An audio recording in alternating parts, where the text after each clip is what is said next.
Okay. That was great. Intro. Hi, the mic is working. The mic might cut off midway through because I've managed to break the extender thing that's connected to the phone. So maybe a technical upgrade is needed sooner than I thought. This just adds some character, trying to develop the brand, you know? But this fight card, UFC on ESPN 63, is unreal. Last week, I think I went 9 from 12, and for the first 3, I called the method. And then the main card picks were really horrific. And I think I just got excited because I was filming myself, like, yeah, I'm gonna make some crazy picks, and none of them came off. And I also bet on Garn, who lost. He won, but he definitely lost that decision. Won't go into the judging there. But we know what happened. So I'm going to run through them again, and I think what I've decided I'm going to do now is to add some value for the random listener, give a bit more context. I'm going to show you the fighters' faces, and hopefully that will give you more of an idea. Had a big suggestion from one of my first fans. I've now got 3 subscribers. Watch out. Arish Razi, big shout out, asking for like videos of the fights. I don't know if my technical prowess is sufficient to put like videos of the fights in, and I'm pretty sure they'll get copyrighted, which I don't care about because obviously I'm not trying to get this video monetized, but I just wonder if they take it down, and that would be terrible because all my fans would be so upset then. But I'll try and provide a bit more visual context for the non-MMA nerd. But yeah, this is us, our story, our life, our home, and my flatmate, Ojo, got that for me. And I'm quite upset that anyone actually found these videos because it was supposed to be just me, like, talking to myself and then watching it, getting 3 views, and then just doing that loads of times. But Ojo then revealed it to the public. Right, I'm going to give some picks, and then what I'm going to do is give some locks, so fights that I consider to be a lock, a given. Obviously nothing's a given in MMA, but the closest thing to. And I think the idea will be to accumulate locks. So as I go through the next few fight night picks, I'm going to have a budget. I obviously don't bet because that's silly. But if I was to bet, I'll show you what I would bet, and you can bet accordingly. Obviously won't be reimbursing anyone if someone randomly gets knocked out. So the fight night kicks off with Josephine Knutsson versus Piera Rodriguez. This is 2 girls, one of whom is undefeated, a Swedish girl. And Piera Rodriguez is 9-2. This is a strawweight fight. I watched a fight of Josephine Knutsson's. She's the undefeated one, 8-0, a Swedish girl. And I was confused because I was watching the fight, and one was a girl from Sydney and the other was Knutsson. And I watched half the fight, stereotyping Josephine Knutsson as the blonde girl, assuming she was because she's Swedish, and that is wrong to stereotype. So half the fight, I was confused as to who was who, but that was a super close fight, and the grappling went both ways. Knutsson spent a long time on Austin's back, I think she was called Austin, Jacinta or something, I think, respect to her, and she couldn't convert. She was taken down. Piera Rodriguez is a lot stronger looking than Austin. I don't know what they left, obviously. She looked stronger. Piera Rodriguez is coming off a headbutt disqualification against Carnelossi. And she looked really good before. She knocked her down, clipped her, and then when she dropped into her guard, she dropped a headbutt, then she dropped another one, which is massively frustrating. Whether or not it was intentional, I mean, if you watch it, it looks maybe not intentional, but not the smartest move. But I think she'll be fired up coming off that. And that was in May. Knutsson's last fight, I believe, was also in summer, in June, and that was a decision. This could go, obviously, either way, as all fights can. I'm going to go Rodriguez. She's quite a heavy underdog here. Not too heavy. She is 287. So I'm going to go Piera Rodriguez here. The next fight is Davy Grant versus Ramon Taveras. This is an unbelievable fight. Any fight with Davy Grant's unreal. It's a pick'em. The odds are even. Ramon Tavares 30, Davy Grant 38, I think. So Ramon Tavares has the age on it. But Davy Grant is unbelievable. I'm not just saying that because he's English and I love him. He's so cool. He's unreal. But I've got Davy Grant here, and I don't think it should be a pick-up. I think Ramon Tavares has had 3 fights in the UFC. Davy Grant's a veteran, and Davy Grant has got some unreal performances. Don't know how you could count out Davy Grant in any situation. What's the bloke with the red hair? He's fighting later on in the card. He won that fight. That was his last fight. Daniel Marcos, undefeated. I want to say Peruvian. I don't know if he is. Yeah, he is. Davy Grant arguably beat Marcos at UFC Fight Night in 2023. So he's had a year and a bit layoff. But prior to that, inverted triangle and Rafael Sansal in the 3rd round, which he was losing. Beat Smolka, a couple losses. But how can you count out a bloke that hits a reverse triangle? He also, actually, this is why I'm going to pick the fight. This is my take.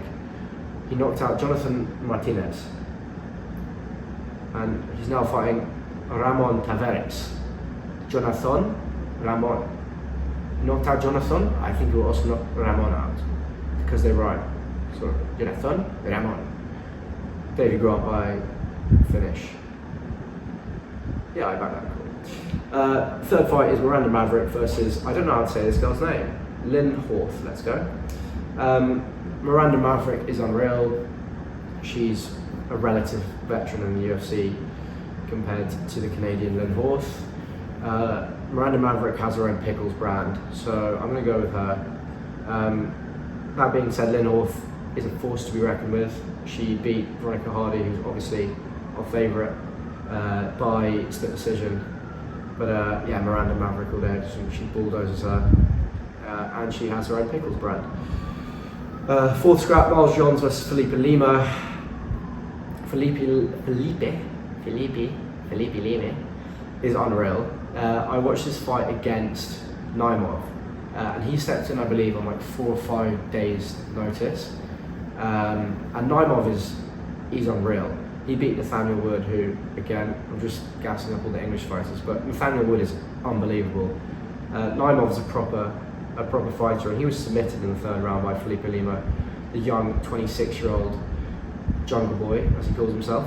Miles Johns, his last 2 fights were against De Andrade, Douglas De Silva De Andrade, and Cody Gibson, who I believe are both edging 40. So he's got 2 decision wins over blokes with a combined age of almost 80, and he's coming up against a 26-year-old who's coming off a submission win on a 5-day notice fight, and that was his debut in the UFC. Felipe Lima all day. Wouldn't be surprised if it was by submission or knockout, but I reckon it's a finish. 5th fight is Sean Woodson versus Fernando Padilla. I'm saying the accent because it's Spanish, I think. He's not Spanish, I'm pretty sure he's Mexican. He is Mexican. This is possibly the tallest featherweight fight you'll ever see. I'm pretty sure Sean Woodson's 6'3", and Fernando Padilla, I assume, is 6'1", and at 145, that's ridiculous. I don't know much about Padilla. He's got a knockout against Rosa, lost a unanimous decision to Carl Nelson, submitted Luis Peñuelo by Bravo choke. I'm going to go with Sean Woodson, maybe by decision. I like his boxing. The ages are roughly similar, I think. Yeah, Sean Woodson's 5 years older. But we're looking at a 6-fight win streak here for Sean Woodson, and I think he'll make it 7. The next fight, unbelievable, Joel Alvarez versus Drakkar Klose. I'm not going to speak too much about this. I think Joel Alvarez is unbelievable. I think his last loss was to Arman Suzukian. I'm really horrific with names, and apologies if I slip into an accent when I'm saying names. I'm just trying to speak in the native language in which their name was originally conceived. I think Joel Alvarez by finish. I wouldn't be surprised if it was in rounds 1 or 2, and submission or knockout. Maybe he clips him and knocks him out. That's one of the locks. I'm very sure of that as a fight outcome. But I'd just go Joel Alvarez by win to play it safe. That's my lock. Fight number 7 is Michael Johnson versus Otman Azaitar. Again, we've got some age here. Michael Johnson is 41 years old. I'm not sure how old Otman is. He's 34 and he's coming off 2 losses to Favola and Prado, both knockouts. I know Michael Johnson's record, so for those of you that don't watch MMA, which I now think is the majority of my 5 viewers, this Michael Johnson bloke is 41 years old. I'll put him here if I can do that. Michael Johnson, yeah? 41, doesn't look it. But his record's 22 wins, 19 losses. Yeah, I'm still going to back him over Otman Azaitar, who's 13 wins and 2 losses. Reason being, because I've seen Michael Johnson knock out countless people, maybe years and years and years ago, but I think coming off 2 knockouts and then going up against Michael Johnson is a recipe for disaster. So I've got a resurgence with Michael Johnson, and hopefully he retires after that. Excuse me. The 8th fight of the night is Navajo Sterling versus George Tokos. Great fight again. Navajo Sterling fights out of City Kickboxing Auckland. He's 5-0. Adesanya's training partner alongside Kai Kara and Volk and all the rest of the City Kickboxing lot. I'm not even sure if Volk trains at City Kickboxing now. George Tokos is a Brit. He's Greek, but I think he fights out of London. I obviously want to go with George Tokos, and I really hope I'm wrong about this. George Tokos has 2 knockout losses in his career. One of whom was from Mingyang Zhang, who's obviously now tearing up in the UFC. We've seen him knock out 2 opponents in the UFC. His prior knockout was from a bloke called Tai Guerda in 2020. And Tai Guerda is now 7-5 and fighting at Fury. It's MMA, you never know. I really hope George takes him to a decision or manages to finish him on the ground. I doubt he'll do it standing up, but if he does, I'll be super happy. But I'm going to have to go with Navajo Sterling. Actually, no, give me George Tokos. My heart says George Tokos. And actually, I think my head does as well.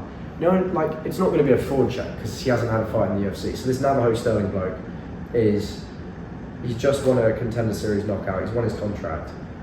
And you never really know. He's like he's an undetermined entity. So it could go any which way. And actually, my heart is telling me back the Brit. So I've got George Tokos here. Not sure how decision, but yeah, George Tokos is my pick.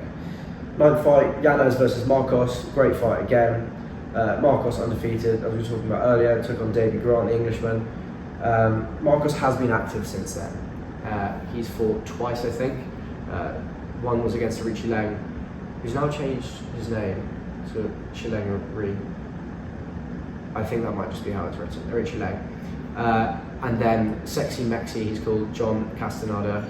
He beat Sexy Mexi by unanimous decision. That's the best name. Danny Marcus is 31. Adrian Yanez is also 31. Yanez was an unreal bantamweight to watch for his first however many fights in the UFC. In fact, I think he went 6 undefeated. Is that 6 fights? 5. Contender Series and 5 undefeated. Knocked out by Rob Font and then by Jonathan Martinez. Leg kicks that was. But he's coming off a knockout win against Vinicius Salvador. And I'm going to go for the resurgence again of Adrian Yanez. We've got 2 resurgences here, one of Michael Johnson and one of Yanez. But I think Marcos is hittable, as we've seen in the Davey Grant fight, for example. And I think he'll have a fire under his belly. If he loses this one, obviously there's still hope, but I think he can do it, and I think he will as well. I think it'll be a close fight, but I think Yanez will catch him. The 10th fight is Vitor Petrino versus Dustin Jacoby. Vitor Petrino is a heavy favourite here, and I see him winning. It shouldn't be so uneven. I think it not a pick 'em, but it should be much closer.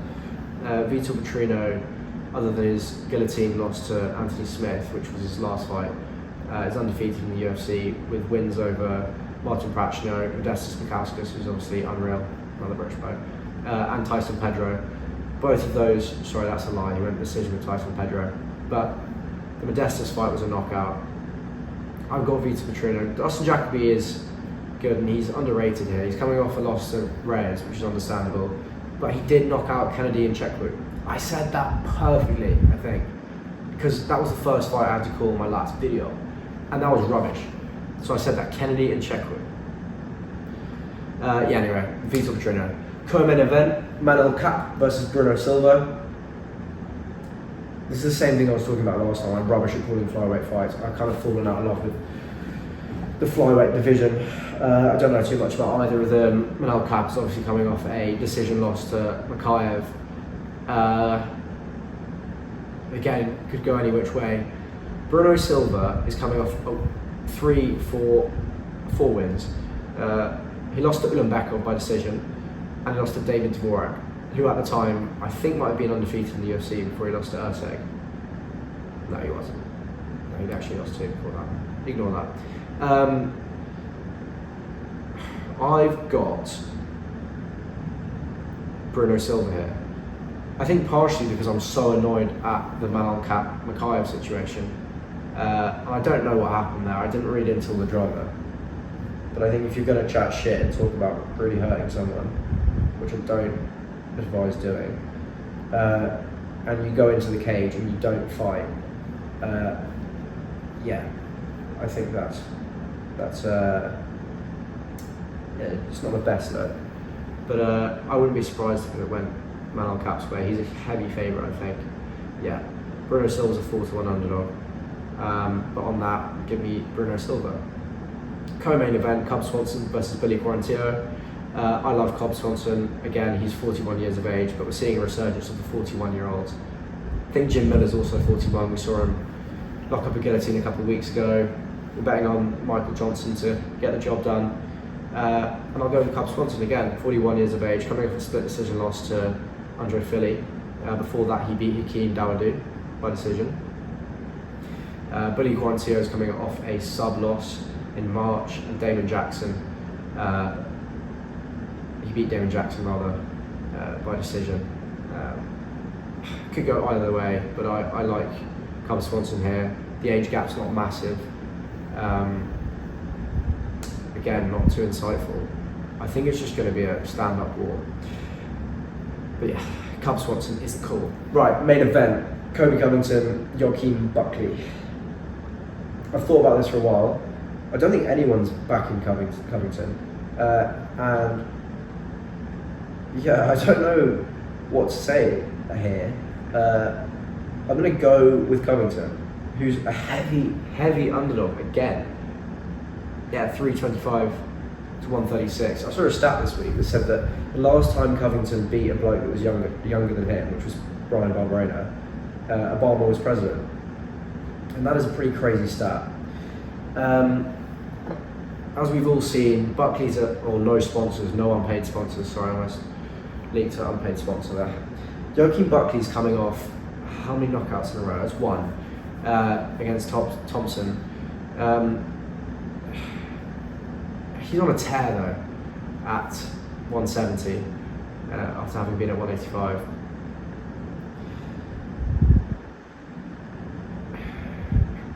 I got Colby Covington to just grind it out. He is also fairly aged.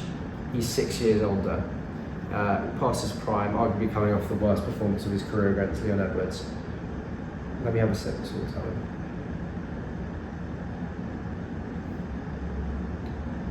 Colby Covington, by decision. I think I'll just grind him out. I think we'll see a Tyron Woodley, Jorge Masvidal performance. Just Colby Covington playbook. He doesn't do too well against strikers that aren't linear. And even when Kamaru Usman's not a linear striker, but his movement's not the same as Buckley, who's he sways, he throws heavy shots from weird angles. I wouldn't be massively surprised if Buckley clipped him. But I think until Buckley clips him, we're going to see Covington just pressing. Once Buckley clips him, we could see a dismantling of Covington's pressure game. He might be forced to back off, but I just think we'll see those teeps. Does he throw teeps? I've just got memories of him throwing teeps. I think it was against Robbie Lawler. But I think we can see a Covington pressure win. No one's backing him. I was watching videos of pros talking about their predictions. It may well be that everyone hates him as well, and I don't think that plays to his advantage. Obviously, the bookies aren't going to look at who likes him, who hates him. But he was talking. His press conference was him predominantly talking about other people, which he has done for the past few years. So I reckon he should probably focus on the task in front of him. But Kobe Covington, and that's another underdog pick. So in total, I actually think I've got 4 or 5 underdog picks here.